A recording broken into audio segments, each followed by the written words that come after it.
Guys, I messed up, right? I went into it thinking that making decks was going to be really easy because I already play other card games. But little did I know, the community sure showed me how wrong I was.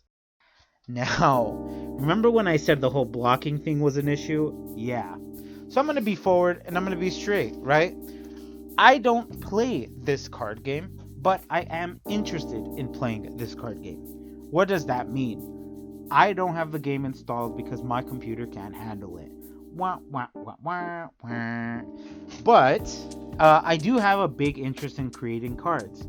And a lot of this stuff is actually really fun and interesting to me, which is why I've been getting into it.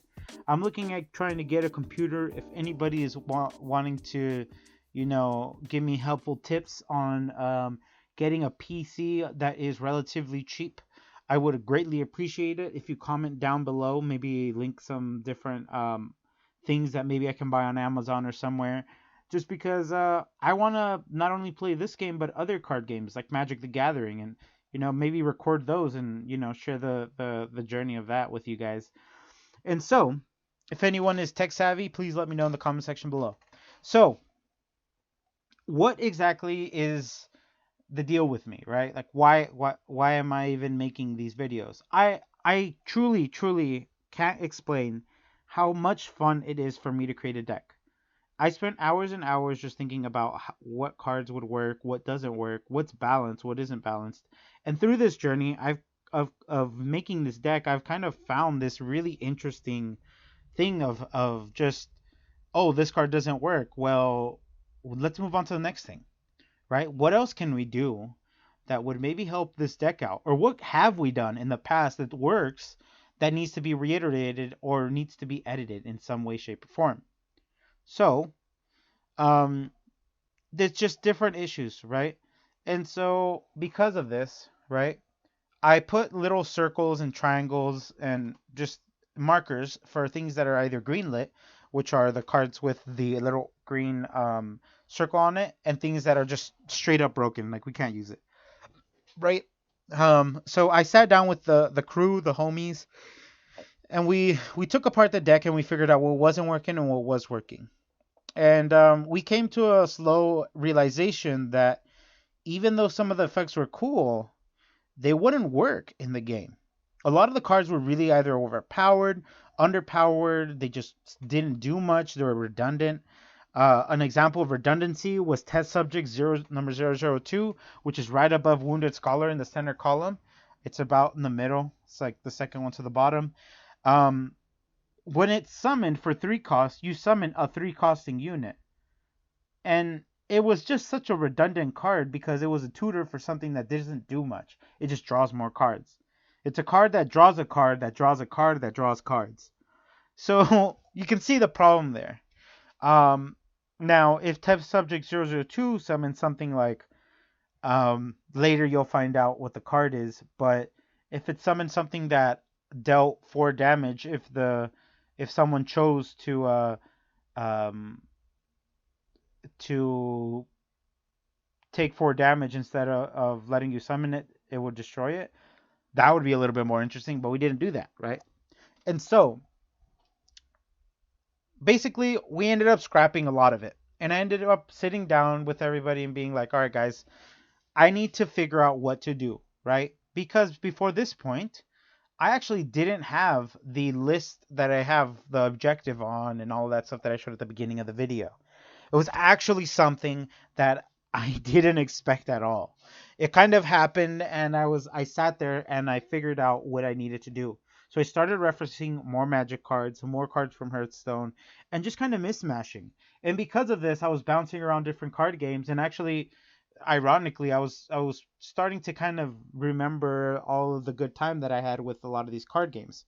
Because if you guys don't really know, I used to play a lot of card games, either at card shops with friends.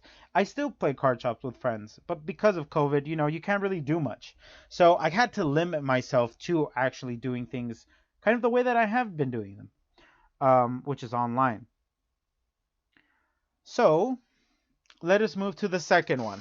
The second one still doesn't have a date because I was a little busy and work and stuff, and Don't tell anybody. I actually just forgot. So we changed the draw rain of ash to some crazy technique that just didn't work. Um, we gave Eileen what her new ability was actually going to end up being, but the problem is that once again she becomes a beef stick when she attacks with a ton of units, which was a big problem, which I'll get into in a second. And then we created the godly card, Magmage. Now, Magmage, it's based off of Vexing Devil. And the reason that I wanted to make this card was because I wanted people to choose whether or not they wanted to take one hit of 4 damage or multiple hits of 4 damage, right? Obviously, we needed to balance the cards, so like instead now the new version it deals 3 damage to them if they choose to take if they choose to take the damage, and then it's a 3 2. So just a little bit more balance, and it still costs 1, but it's a little bit more damage. Or a little bit less damage, but you know. And some people are even debating this card is fine the way it is. It doesn't need to change. But, you know, that's a balance thing. Balance just kind of comes with people actually playing the card. And just kind of getting used to it. And so we had a lot of little issues in this iteration, mainly being like some stuff just isn't doable and some stuff just doesn't work. Arcanus Bane on the last column, the second card down, um, just was having a lot of issues with balancing because Arcanus Bane works the way it does. It actually makes it really, really, really powerful.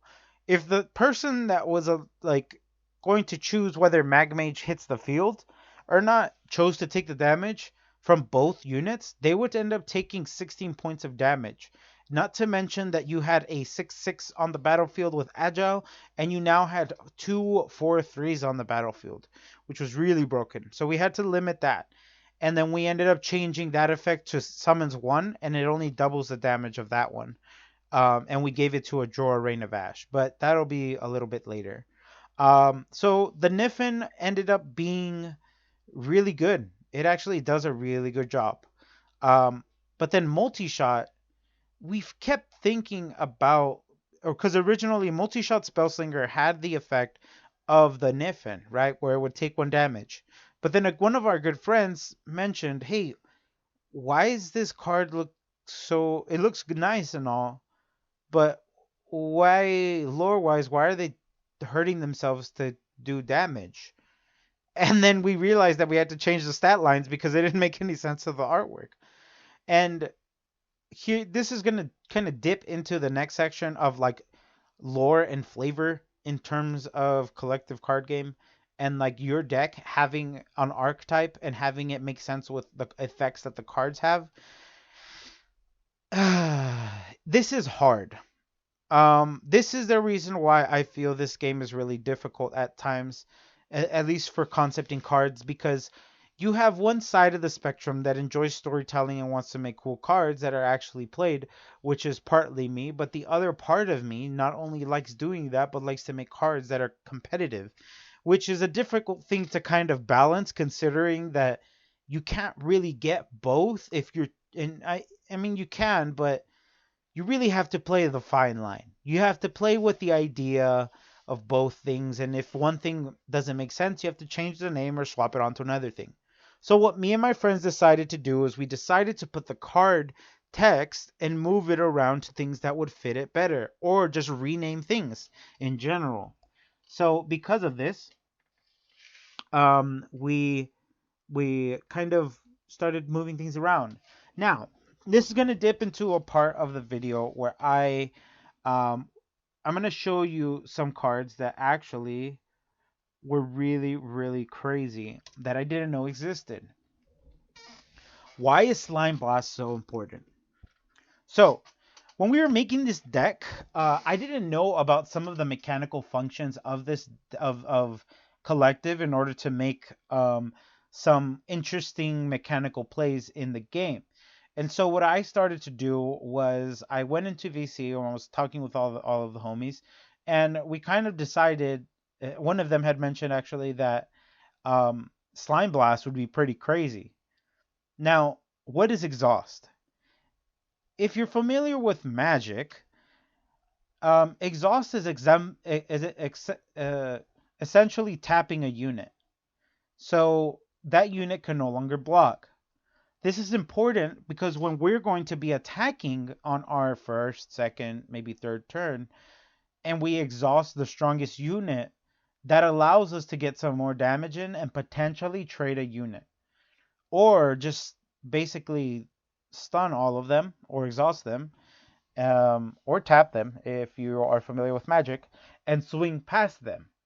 Now, this is cool and all, but the second part to this is how much exhaust is too much exhaust, right? Because like any reasonable person would look at this and say, "Wait, why do you have so many things with exhaust? Like this is going to turn into you can't play enemy player can't play the game, right?" And I don't want to do that. Now, that's why Scholar of Archipelago is changed.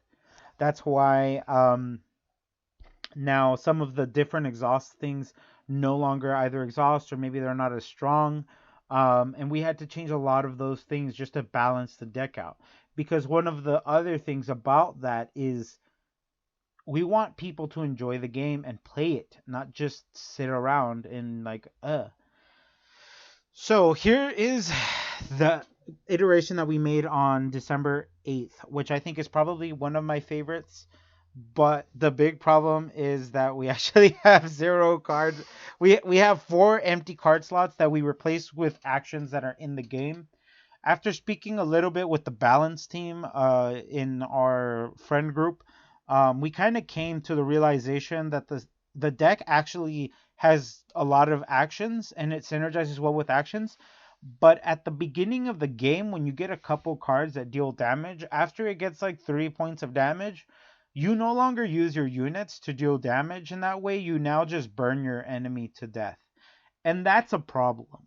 So the solution in my, kind of concept is we need to make more cards that get unit advantage and that buff units. But remember how I said that mind category in collective has a very high um, or not high, but it has very specific things in it that don't allow us to buff units. It doesn't allow us um, to have hard removal.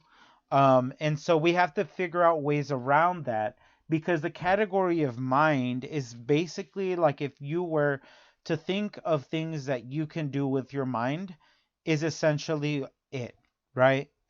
Now, we had a back and forth amongst our friends group in terms of this rule, and what it comes down to is flavor and your and having a personal opinion on things. And you kind of have to make things make sense in a certain category, way, shape, or form.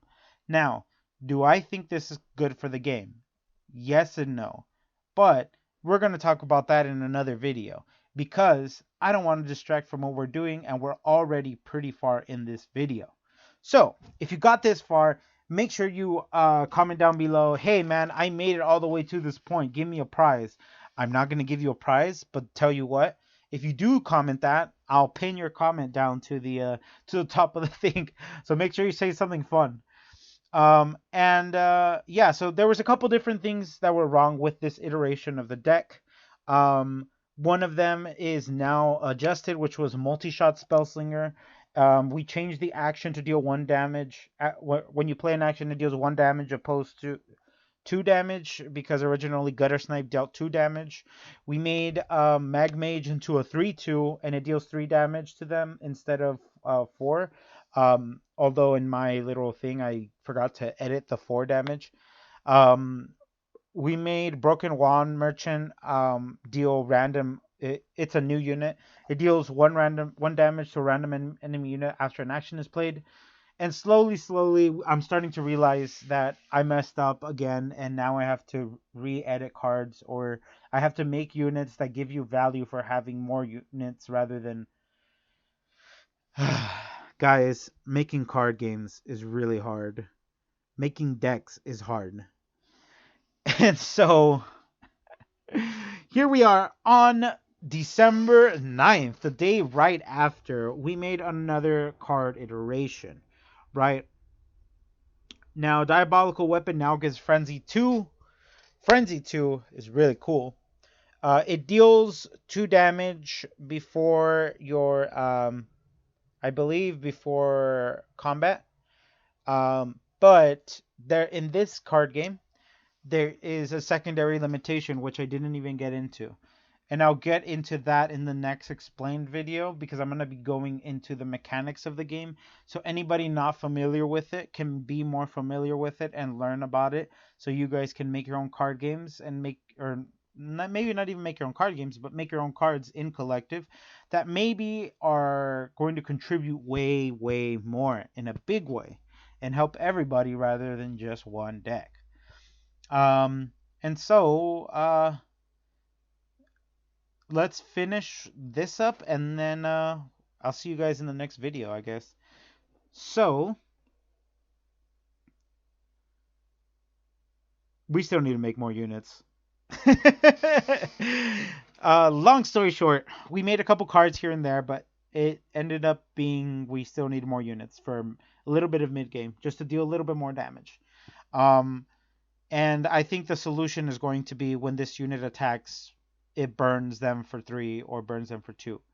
To incentivize attacking with the units, because even if it is destroyed, it still burns guaranteed. And we get a little bit more damage. So, that's the solution for this problem. Here's the mana curve for the 3rd different iteration of it on the 7th, and it was really okay, but it was just really just not very good in terms of play. If you liked the video, guys, make sure you leave a like, comment down below. What do you guys think on this deck? What can be changed? What cards should I reference in the future for future decks and for future cards? My name is Mystic Fox, aka Emmanuel Aguilar. Thank you for watching. Leave a thumbs up and don't forget to stay mystical.